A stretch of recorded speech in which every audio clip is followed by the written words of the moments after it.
In this chapter, we'll consider why people grant power and authority to certain people and the different kinds of authority that exist. And we'll also look at different types of political systems. We'll discuss voting patterns and who influences the legislature and why war occurs. We'll also examine different economic systems and the globalization of capitalism.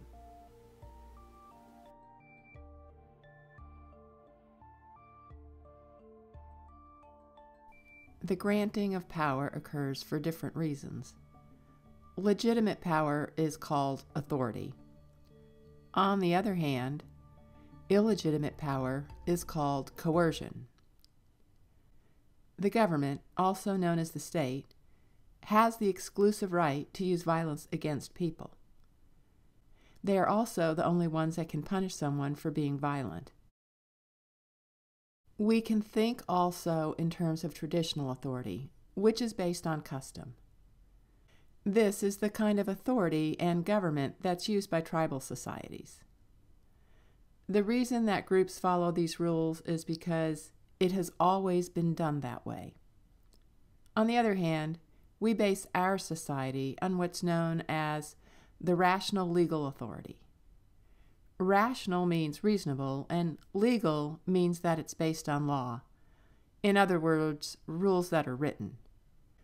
So the rational legal system is a set of social rules that are agreed upon as reasonable by the group and set down in written rules. This includes not only the laws that we follow, but also the idea of contracts, because that's also a written agreement that people are bound to follow.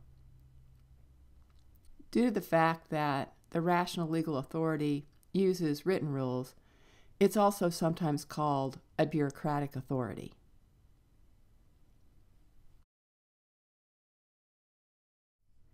In contrast to rational legal authority is traditional authority.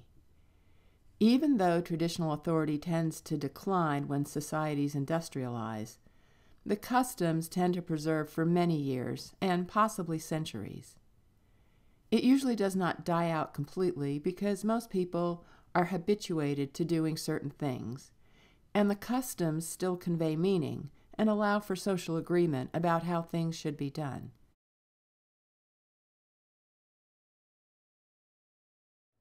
In contrast also to rational legal authority is charismatic authority. The followers think that the leader is endowed with a special talent or ability, or perhaps has been ordained by God or another spiritual entity. People are seen as a messenger or a conduit for some kind of higher power.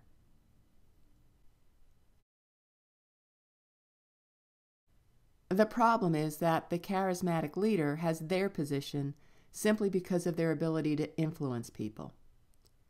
Adolf Hitler was able to move people from despair and disillusionment to a place of hope for the future. When charismatic leaders are in power, the rational aspect is more easily abandoned due to the charismatic person's ability to persuade, even if they lack the abilities to properly engage in their role as a leader. Without the orderly transfer of power, society easily becomes highly unstable. In a rational legal authority system, there are rules of how to transfer power.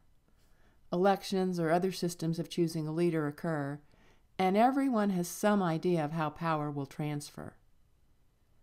But charismatic leadership does not have the same kind of system, and without rules of succession, it's much less stable than either the rational legal system or the traditional systems of authority. When a charismatic leader steps down, they may create a system so that power is transferred in an orderly manner. This type of transfer of power is known as the routinization of charisma.